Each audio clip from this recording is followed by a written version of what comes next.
raadiyoonii Dirree Shaggar. raadiyoonii Dirree Shaggar. raadiyoonii Dirree Shaggar.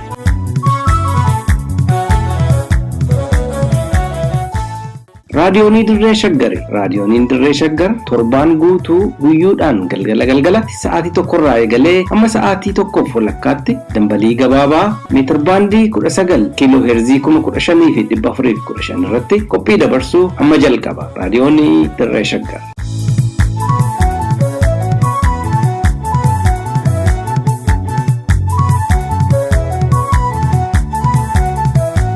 Yooyaa akka mooltan kabajamtoota dhaggeeffattoota raadiyoonii Dirree Shaggar. Har'a guyyaa fulbaana 11 bara 2014 akka lakkoofsa Habashaatitti jechuudha. Sagantaa keenya idilee kibxata galgalaa qabannee dhiyaanneerra. Turtii har'a waliin taasisnuun jalqaba irratti oduu isin dhageechifne jidduutti muuziqaa isin affeeraa ittaasuudhaan immoo qophii isin maal jettu har'aa isin biraan geenya. Oduu isinitti himuu fi isin keechummeechuudhaan kan isin waliin turu ani Gurmeechaa Gammachuuti. Amma kallattumaan kara oduutti darba. Oromoon jechaa fi gocha gantoota afaan faajja'uu hin qabu jedhe ajajaa olaanaan ABO waraana bilisummaa Oromoo ibsa baasen. Profeesar Mararaa Guddinaa addi bilisummaa Oromoo fi Koongireesii Federaalawaa Oromoo kaayyoo fi akeeka siyaasaa dantaa uummata Oromoo hin sharafamne waliin qabaachuu dubbatan. Kanneen jedhan ijoowwan oduu keenyatti amma tokko tokkoon isin dhageechisa.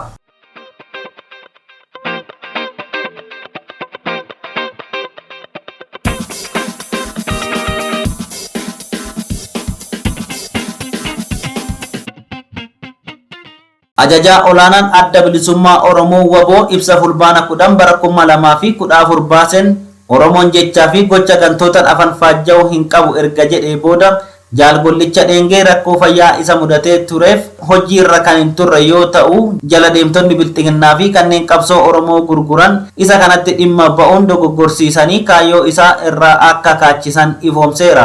Rakkoo wal hubannoo ture mariidhaan furuu dadhabuu isaaf akka gaddu kan addeessu ibsi adda bilisummaa Oromoo WBO namoonni akka Abbabaa Garasuu, Haayiluu Gonfaa fi Bilisummaa Biraanuu waraana bilisummaa Oromoo diiguuf socho'aa kan jiran ergama kana qabatanis gara Keeniyaatti bobbaafamuu isaanii saaxileera. Hooggansi waraana bilisummaa Oromoo dirree Oromiyaa irratti ta'uu akka qabu kan yaadachiisu ibsi kun waraanni bilisummaa Oromoo gocha gantootaatiin duubatti akka hin jennee fi kanneen waraana kana biyya alaa ta'anii hoogganuu barbaadan gara dirree qabsoo Oromiyaa dhufuudhaan waraana bilisummaa Oromootti akka makaman waamicha taasiseera. Hooggansi olaanaan waraana bilisummaa Oromoo waraanni bilisummaa Oromoo kaayyoo qulqulluu adda bilisummaa Oromoo ganamaaf qabsaa jiraachuu isaa uummanni Oromoo akka beeku dhaammachaa qabsoonsaa hamma Oromoon mirga hiree isaa ofii murteeffachuu bira ga'utti ta'uu ibsa isaa keessatti hubachiiseera.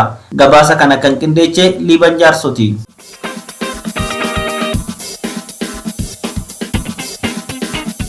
Addi bilisummaa Oromoo ABO fi jarmiyaan isaan hoogganan Koongireesii Federaalawaa Oromoo kaayyoo fi akeeka dantaa uummata Oromoo hin sharafamne akka waliin qaban dura ta'an Koongireesii Federaalawaa Oromoo Profeesar Mararaa Guddinaa dubbatan. Profeesar Mararaan hawaasa Oromoo Ameerikaa magaalaa Siyaatil jiraatan waliin marii fulbaana 8 bara 2014 taasisaniin hariiroon dhaabbileen kun uummata waliin qaban haqarratti kan hundeeffame ta'uu isaatiin hidhata cimaa uummata waliin akka qabanii fi jarmiyaalee kunniin gidduuttis dantaan Oromoo akka hin qisaasamne wal hubannoodhaan kan waliin deeman akka ta'e dubbatan. Filannoo marsaa jaaffaa Itoophiyaan waxabajjii 14 bara 2013 goote irratti tokkummaa jarmiyaalee lamaanii eeguu maddiitti tokkummaan uummata Oromoo akka hin facaaneef wayita carraaqanitti dhiibbaa mootummaan bilxiginnaa isaan irratti geessiseen jarmiyaaleen lamaanuu filanicha keessaa waliin ba'uu ibsaniiru. Tarkaanfiin jarmiyaaleen lamaan waliin fudhatan tokkummaa fi jaalala uummanni Oromoo addatti immoo miseensonni fi deeggartoonni dhaabbilee lamaanii waliif qaban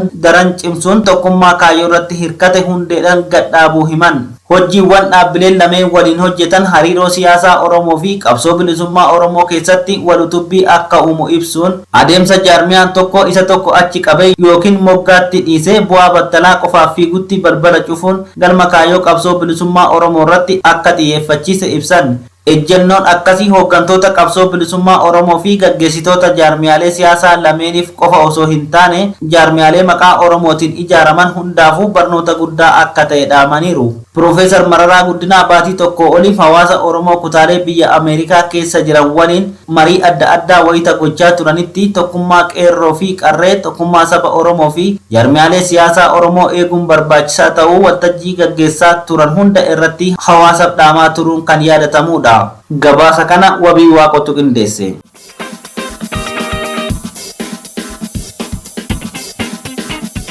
Uummanni Oromoo odeeffannoo sobaa mootummaan bilxiginnaa guyyaadhaan afarsuun burjaaja'uu dhiisee qabsoo isaarratti xiyyeeffachuu qabaa jedhan qeerroowwan kutaalee Oromiyaa. Uummanni Oromoo odeeffannoo sobaa mootummaan bilxiginnaa bifa qindaa'aa ta'een guyyaa guyyaan oomishee afarsaa ololuun burjaaja'uu dhiisee sirna ekeraa mootota durii deebisee ijaaruuf bilaasha dhama'aa jiru kana irratti xiyyeeffatee cichoominaan qabsoo isaatti xumura gochuu akka qabu qeerroowwan Oromiyaa kutaalee garaagaraa irraa raadiyooniin dirree shaggar dubbise himan. Mootummaan bilxiginnaa miidiyaalee harkaa qabutti dhimma bahuun tooftaalee mootummoonni darban uummata burjaajessuuf fayyadamaa turan ammayyoomsee afanfaajjii uumaa jiru kanatti uummanni keenya dammaquun qabsoosaa qofarratti xiyyeeffachuu akka qabu qeerroo yaada isaa nuu kenne tokko dubbateera.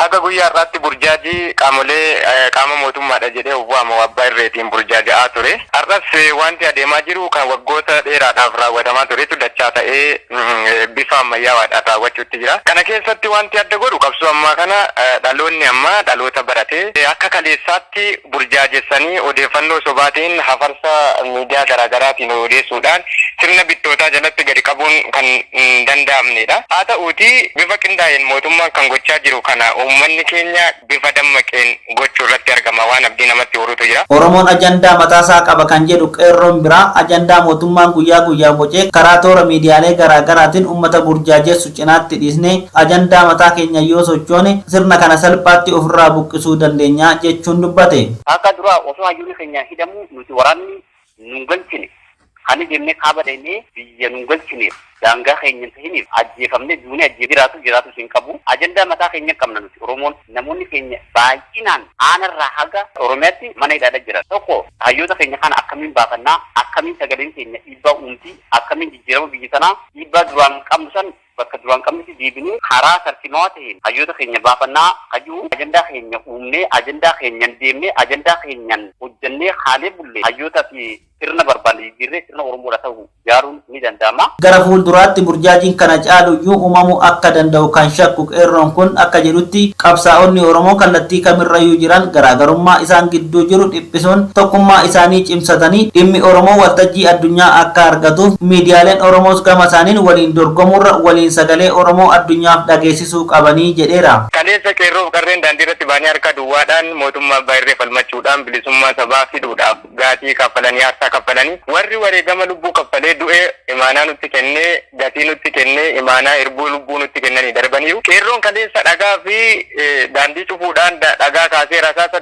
fuuldura harka duwwaa dhaabbatee falmaa ture har'a qawwee kaasee gariin bosona keessaa falmachuutti jira. Uummanni Oromoo akka urjiitti kan fuuldura qabee jiru qabsoo bilisummaa Oromoo afaan qawweetiin adeemaa jiru kana cina dhaabbatee waltumsuudhaan waan qooda isarraa eegamu raawwachuudhaan qabsoo bilisummaa as galgalooftee sa'a 11 irra geesse bilisoomuudhaaf saatiin itti dhiyaate amma waan ta'eef burjaajiin saatii kanatti uumamu kan kanaa olii ta'uu mala waan jedhu shakkillee ni qabna. Kanaaf uummanni keenya turree qabsoo bilisummaa Oromoo waraana bilisummaa Oromootiin durfamu cinaa hiriiree duukaa bu'ee adeemuudha qaba. Uummanni keenya amma sagalee warra kaabaatiif fakkeenyaaf yeroo ta'an tokkotu jira. Miidiyaa addunyaa irratti akkasuma mootolee addunyaa irratti waa'een Oromoo kun ka'aa hin jiru. Mootummaan kun tokko mootummaa Oromooti jedhanii akka fudhataniif illee yeroon tokko dibbeen riibamee akka fudhatamu taasifamee jira. Miidiyaadhaan wal qabatee miidiyaan wal dorgomuutti yeroo isaanii guban argaa jirra. Saatii kanatti isaan wal dorgomuu otoo hin taane wal utubuu fi odeeffannoo walirraa fudhachuudhaan wal bira dhaabbachuutu isaan barbaachisa ture. Saatii kanatti tokkummaatu barbaachisa. Miidiyaa walabaa miidiyaa cimaatu uummata barbaachisa. Miidiyaa haqa irratti hundaa'ee fi tokkummaa irratti haqa uummataa kana fuulduratti dabarsee kan addunyaatti beeksisuutu uummata kana barbaachisa. Uummanni Oromoo ajandaa miidiyaalee mootummaan afarfamaa oolan kanaan wal qabatee kamtuu akka isa miidhuu fi fayyadu gaafachuu fi adda baasuu danda'u akka qabu kan dubbatu qeerroo yaadanuuf kenne kun afanfaajjii tokko malee daandii keenyarra kan imallu taanaan mootummaa Oromoof ta'u dhaabuu dandeenya jedheera. Uummanni keenya fi nuti waa gaafachuu danda'uu qabna. Maaltu keenya miti Oromoo sirna barbaadu akka jaaru maaliin gochuu qaba gaheen xiyya maali wanti na ilaallatu maali jedhee hawaasni keenya fi nuti warri hawaasa keessa jiru gaafannee saniin of jaarree saniin deemuu danda'uu qabna. Waan keenya qofa irratti humnaa fi beekumsa keenya qabeenya keenya hunda baasuuf danda'uu qabnaan jira. Hayyuun keenya ammas ajandaa keenya irratti boocanii tokko ta'anii haala uummataa haala hawaasni biyya keenya keessa jiru hubatanii yoo wajjin deemne yoo wajjin wal qabannee deemne jijjiiramni dhufa. Olola mootummaan afarsaa jiruun uummanni Oromoo burjaaja'uu dhiisee namni hundinuu waan gochuu danda'u kamiinuu waraana bilisummaa Oromoo cinaa dhaabbachuu qaba kan jedhu qeerroon kun uummanni loltoota bilisummaa Oromoo qaama isaa ta'an of biratti dhiisee odeeffannoo dharaa qaama biraa irraa dhaggeeffachuu irraa of qusachuullee akka qabu dubbateera. Yeroo dhumaatiif falmataa jira.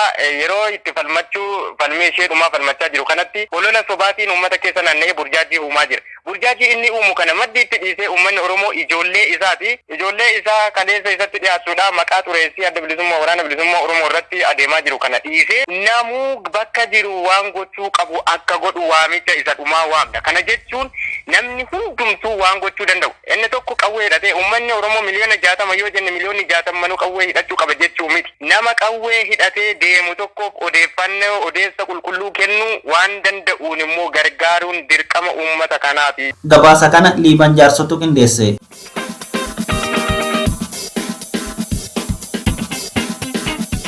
Oduu keenya xumuraatiin gaaffii jaarsummaa Turkiin Itoophiyaa fi Suudaan gidduutti araara buusuuf dhiyeessite Suudaan fudhachuu beeksifte. Itoophiyaa fi Suudaan sababa wal dhabdee daangatiif yeroo dheeraaf walitti gaarreffachaa turuun wal qabatee biyyoonni fi dhaabbileen gurguddoon addunyaa walitti araarsuuf yeroo garaagaraatti yaalii gochaa turanillee diddaa gamaa gamanaan mul'achuu tureen mariitti fiduun dadhabamus gaaffii jaarsummaa Turkiin biyyoota lamaan gidduutti araara buusuuf dhiyeessite Suudaan fudhachuu ishii beeksifte. Ibsa ministeerri dhimma alaa Suudaan Maariyaam Al-Saadiq fulbaana 8 bara 2014 kenna waabeeffachuun miidiyaan Turkii Anaadoluu fi kan Suudaan sunaan akka gabaasanitti gaaffii araaraa Turkii dhiyeessite Suudaan haala gaariin simatteerti. Waldhabdee daangaa Itoophiyaa waliin qabdu jaarsummaa Turkiin furachuufis qophaa'ummaa ishii mul'isteerti. Gama Itoophiyaatiin dhimma kana irratti hanga ammaatti wanti jedhame jiraachuu baatus kana dura rakkoon dhimma lafaa Itoophiyaa fi Suudaan gidduu jiru adeemsa biyyaaleen lamaan dhimma daangaa irratti kanaan dura ittiin hojjechaa turaniin akka furamuuf Itoophiyaan fedhii akka qabdu ambaasaaddar Diinaa Muftii ibsa sabaa himaaleef kenneen beeksisee ture. Dabalataan marii gochuuf jalqaba Suudaan lafa qabatte gadhiistee iddoo duraan turtetti deebi'uu akka qabdu ibsa miidiyaaleef kenneen beeksisuun kan yaadatamudha.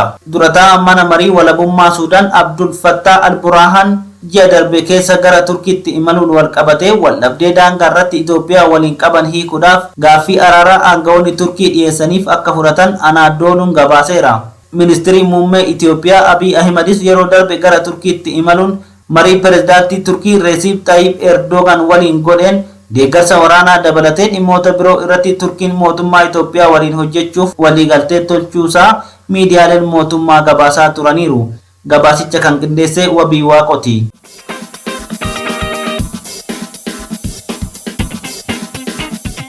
Egaa kabajamtoota dhaggeeffattoota keenyaa oduu namaaf qabanne kanuma sagantaa keenyaaf waliin turtii gaarii.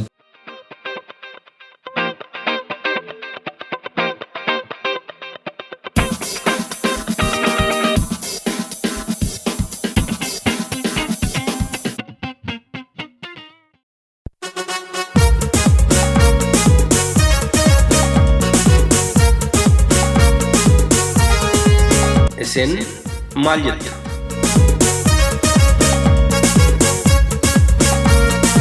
Qophiin yookiin sagantaan isin maal jettu kun dhimmoota garaagaraa uummata keenya yaaddessanii fi quuqan akkasumas kanneen bitaatti galanii fi toomina barbaadan irratti dhaggeeffattoonni waan ofii beekan waan isaaniif dhugaa ta'e waan irratti komii qabanii fi waan ifatti baasuu fedhan irratti yaada isaanii kan keessatti calaqqisiisanidha.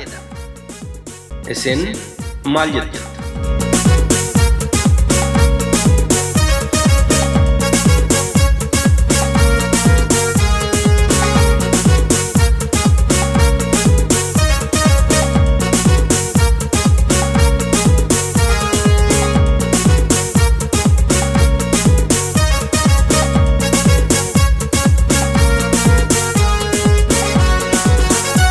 Irra deebiin nagaa sin gaafanna. Kabajamtoota dhaggeeffattoota keenya akkam jirtu? sagantaa isin maal jettu kanarraatiin ajaja dhukaasa dhaabuu Ameerikaan humnoota kaaba Itoophiyaatti qawwee hidhataniis ta'e hidhannoo malee sarbama mirga namoomaa irratti bobba'anii jiran irratti labsitee fi kan isaan dhukaasa hin dhaabne taanaan immoo qoqqobbiidhaan adabuudhaaf akeekkachiifte ilaalchisee faayidaa fi miidhaa inni biyyattii fi lammiilee ishee irratti qabaachuu danda'u irratti yaada isin dhaggeeffattoonni keenya nuuf qooddan qindeessinee isin dhageessisuuf jirra. Egaa hanga xumura sagantichaatti akka nu waliin turtan abdachaa akka caqastaniif isin affeerra.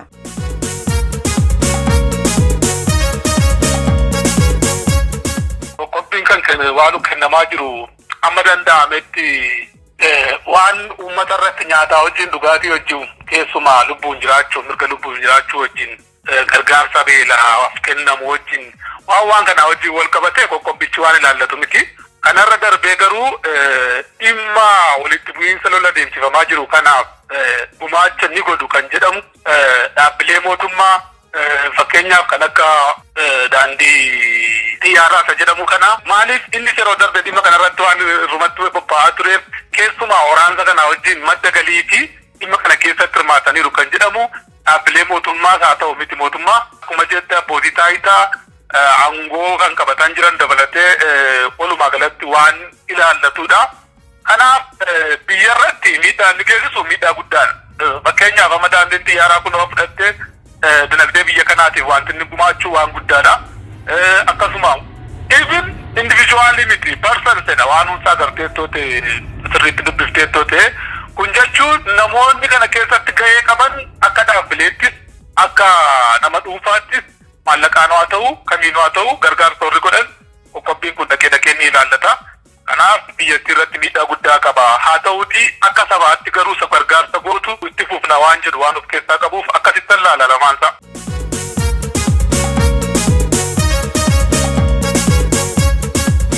Mootummaan gattaa'ee mari'atatu ta'eeti deemsa mana ga'u deemee dhufee bakka kana ga'ee har'a waan dudduuba deemu natti hin fakkaatu. Ammas iyyuu hin deeman turre tuusla dudduubatti waan deemu malee ta'e. Kanaaf egereen isaa fuuldurri isaa mataa isaa sodaachisaa kan ta'u kan biyyattii kanaa deemsi kallattiin ittiin mootummaan deemaa jiru waan isa sana dudduuba deemee ilaalee fudhatee gattaa'ee mari'atee gara mariitti deemu natti hin fakkaatu. Kanaaf amma egereen isaa abdii qabaanne dhumataan isaa akka kootta abdii isaa mana guddatee kan natti mul'ataa hin jirre. Sababni inni gochuu hin dandeenye waan baay'ee keessumaa warri mootummaan federaalaa dhimma kanatti dhiibee akka inni deemu muummeen ministeeraa kun dhiibee akka itti deemu warri wajjin ta'an dibbee rukutaa turan akka inni dudduuba godhu hin barbaadan akka inni dudduuba deemu hin barbaadan. Sababni isaa wanti kun gara isaanittis dhufaa waan jiruuf humna qabanitti osoo danda'an humna qabanitti dhimma ba'anii hundumaa waan kana furuu barbaadu inni sun hin ta'a hin milkaa'u inni jedhu egaa isaa fuulduratti waan ilaalluudha. Garuu mootummaan gadi taa'ee waraana kana dhaabee gara mariitti dhufa jedhee waan afaan guutee dubbadhu natti mul'ataa hin jiru.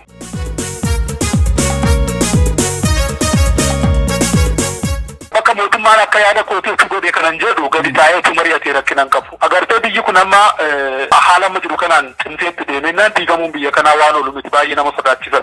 Ameerikaan kan jedhaa jirtu biyyi kun akka hin diigamne gadi taa'ati mari'adhaadha. Warri lola kana mataa isaa akka taasifamu yookiin akka jabaateetti warri barbaadan amma Ameerikaan diigama biyya kanaa ishee yaachise mataa isaa yaadaa jiran natti hin fakkaatu. Kanaaf yeroo kanatti kan ta'uu danda'u humni kamuu dhimma biyya kanaa keessatti aangoorra jiru qofaa miti biyya kanaaf kan yaadu. Inni aangoorra hin jirres hundumtuu intarastii siyaasaatiif amma kan wal lolaa jiran. Yoo intarastii siyaasaa biyya kana keessatti qabu hundumtuu gadi taa'ee mariidhaan yoo fure malee waan furmaata hin arganneef mootummaan gadi taa'ee qaama dhimmi kun ilaallatu waa'een biyya kanaa nagalcha kan jedhu dhalataa biyya kanaaf biyyattiin kun siyaasa isheen biqilchite hundumaa keessummeessee gara waliigalteetti dhufuu qaban kan jedhu kan irratti dhaga'amu amma kan hin godhinitti immoo keessumaa warra amma waan kana farsaa jiran biyyattii diiguudhaaf waan gahee guddaa gumaachaa jiran malee ijaaruuf dhaabuuf waan gumaachaa jiran natti fakkaatu.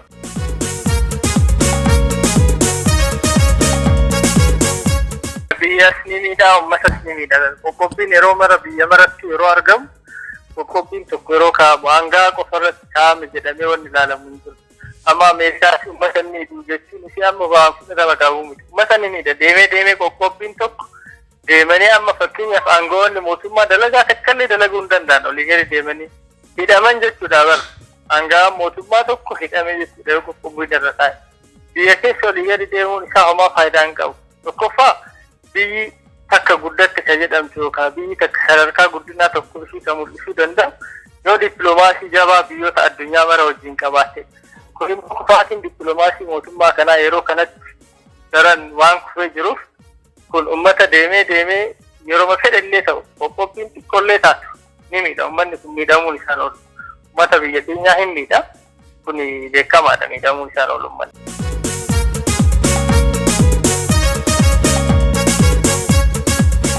Mootummaan yeroo kanatti haalli inni keessa jiru haaluma sirna nafxanyaa san of tuulummaa san keessa jira. Of tuulee akkaataa amma jiru kanaan deemee uummata burjaajesseetuma jiraachisuu anumatu goota anumatu yeroo mana biyya sana bulchuu danda'a jedhee uummata bulchuu barbaada malee nageenya buusuun hin barbaadu. Mootummaan osoo nageenya buusuu barbaade qaata nageenya buusuu danda'a mootummaan.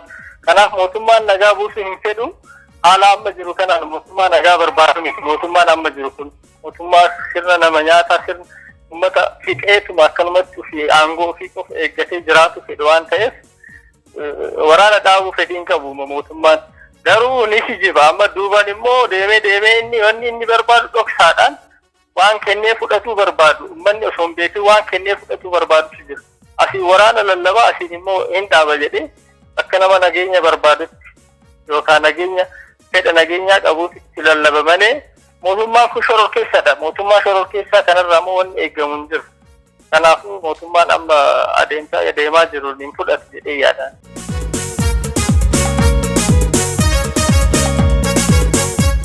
Biyyatti ni gaagaa biyya keenya sirriitti gaagaa biyyatti diigumsatti ceesisaa jira. Amma yeroo kanatti biyyi diigamaa jirti. Biyya diigamaa jirtu kana keessatti immoo haalli amma addunyaan harka isaa galfataa jiru kun yoo haaluma kanaan itti fufe boru carraan Liibiyaa fi carraan biyyoota garaagaraa nu dhaqqabuun isaa carraan Yemen nu dhaqqabuun isaa waan hin oolle akkaataa amma deemamaa jiru kanaan jechuudha. Yeroo gadi taa'ee rakkoo isaa furatuu fedhan qabu mootummaan.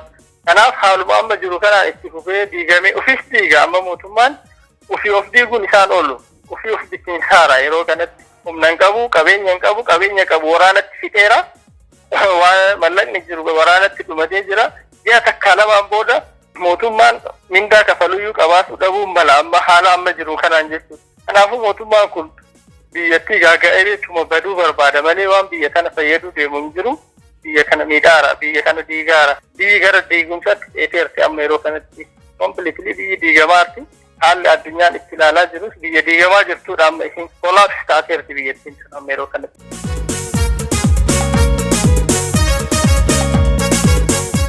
Mootummaanis ta'e qaamni waraana kana keessa hirmaataa jiru tokko tokkoon taa'ee nageenya buusuuf yookaan immoo mariidhaan haala jiru mara furuuf tokkoffaa gattaa'ee mari'atuun dirqama. Gattaa'anii mari'atan biyya kana ijaaruun amma booda biyyattiin taa'anii mari'atanii yookaan waliigaltee warra gahuu baatan biyyattiin diigamaa. Addunyaan yeroo kanatti taa'ii mari'adduudha wanni jedhaaru.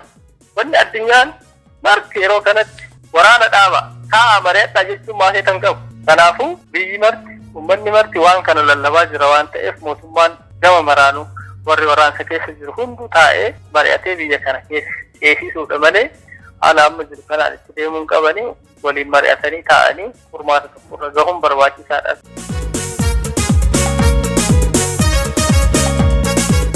Statementiin jaraa ba'e suni waan isaanii pirezidaantiin biyya Ameerikaa Joo Baayiden irratti mallatteesse suni akka ibsutti warra aangoo harkaa qabu biyya kana keessatti aangoo qabaatee biyya kana qofaa miti naannoollee biyya nu daangessullee warra Eertiraallee warruma waraana keessatti hirmaate warra naannoo Amaaraa hoogganu kanallee walumaa galatti aangawoota mootummaa Itoophiyaa fi warra Eertiraa kana irratti irra caalaa sana akeekkate Ameerikaan waan kana yeroo gootu biyyaa fi namoota addaan baasee ilaalteetudha waan kana tarkaanfii kana kan fudhatte. Kana jechuun maal jechuudha mootummaan amma jiru rikoogineeshinii qabu jechuudha. Biyyatu filate osoo hin taane akka fedhiisaatti akka isa tolutti waan hojjetaa jiru waan ofiisaa waan hojjetuu fi biyyi gurguddoon addunyaa kanaa kan humna qaban, dandeettii qaban, kan yaada qabanii waan kana ilaalcha keessa galchanii otoo mootummaa ta'ee nageenya biyya tokko eegsisuu danda'a. Fakkeenyaaf hojii mootummaa maaliin? nageenya biyyaa eegsisuu, nageenya uummataa eegsisuu, daangaa biyyaa tiksuu, qabeenya biyya tokkoo yookaan immoo guddina ikoonoomii biyya tokkoo akka uummanni hin beelofne gochuu waan afur irrattidha mootummaan biyya tokkoo hojiin kan inni hojjechuu danda'u. Hojii mootummaas waan gurguddaa arfan kana keessa ture. Egaa kana gochuu waan hin dandeenyee fi mootummaan akkasitti dhaabate kun mootummaa akka mootummaa shiftaatti ilaalama.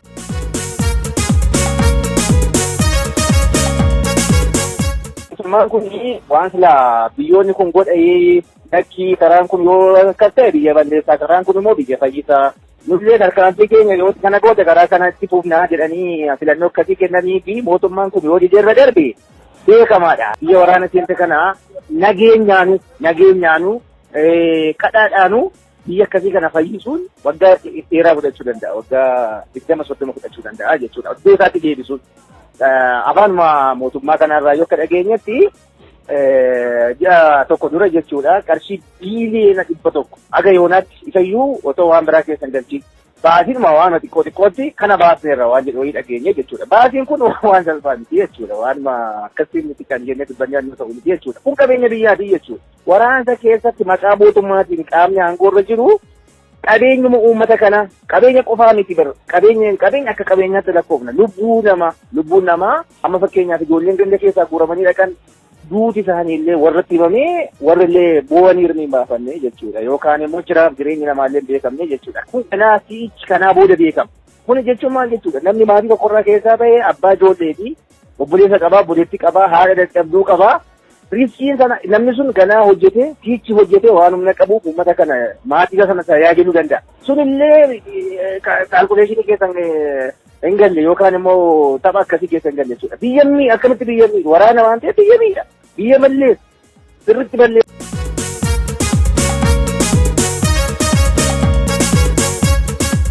Qoqqobbiin Ameerikaanii aangawoota irra buufte guutummaan guutuutti aangawoota miidha malee waan biyya ilaalatu fakkeenyaaf amma fayyaa irratti waan adda addaa irratti gargaartu isheen gootu hin dhaabbata jechuun garuu waan isheen goote qabeenya jaraa akka sochoote.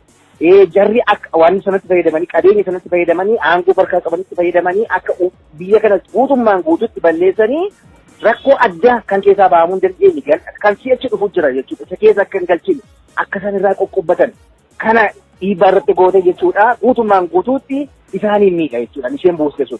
Garuu innati deebistee lammataa irratti na gaafatte biyya miidhamoo miidhu kan jedhu waraanni biyya ni miidha. Waraanni akka biyya miidheefidha kan isheen waan akkasii kanallee Ameerikaa waan dhiyeessite biyyoonni gurguddaa waan kana dhiyeessan kana lamaan addaan baasiiti naa qaban mootummaan dallansuudhaan ka'ees akkamittiin nuun akkasuma jetta akkamittiin nurratti qoqqobbii akkasii buuftaa nuti kanan fudhannu biyya seenaa waggaa 300 qabdu jedhanii waan silaa hin jirree fi waan jiru walitti fuudhanii biyya addunyaa irratti fudhatamu guddaa ta'e kanatti deebii addaa darbataniiru jechuudha. Sun faayidaa tokko illee hin qabu. Tokko deebis kan biraa maaliin tokko afaan isa dubbatamu otoo hin taane hojiidhaanidha.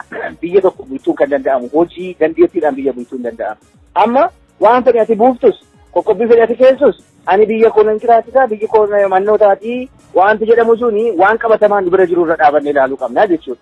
Erga lolli kun jalqabamee biyyi kun nuti waan arganne uummanni biyya kanaa maal arganne maal dhabne kan jiru irra dhaabannee ilaaluu dandeenya jechuudha. Kanaafi soba sun sobadha. Soba gargaarsa keessaniin alatti jiraannaa. Kana jechuun maal jechuudha? Akkuma biyya addunyaa irratti ollaanuu namni dhuunfaayyuu ollaa malee jiraatu. Namni dhuunfaa ibiddi yoo jalaa dhaameyyuu ibidda yoo ollaa irraa fudhata. Namni dhuunfaanii jechuudha.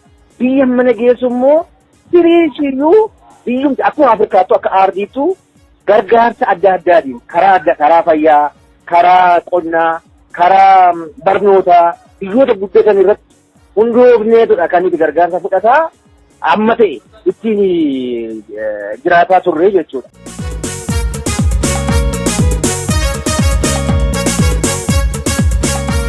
Egaan dhaggeeffattoota keenya sagantaa isiniif dhiyeessinerra hubannoo akka argattan ni abdanna.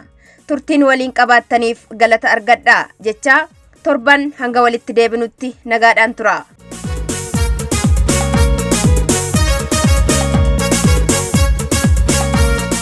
Egaa dhaggeeffattoota keenya oduu dabalatee sagantaa keenya har'aatiin akka bohaartanii fi hubannoo sakkarraa qooddattan ni abdanna. Sagantaa isin maal jettuu torbaan dhufu sa'aatii wal fakkaatu irratti isiniif dhiyeessinu irratti akka dhiyaattaniif asuma isin affeeraa. Tamsaasa raadiyoonii Dirree Shaggar boruu galgala sa'aatii wal fakkaatu irratti isiniif darbuun walitti deebina. Turtii gaarii qabaadhaa.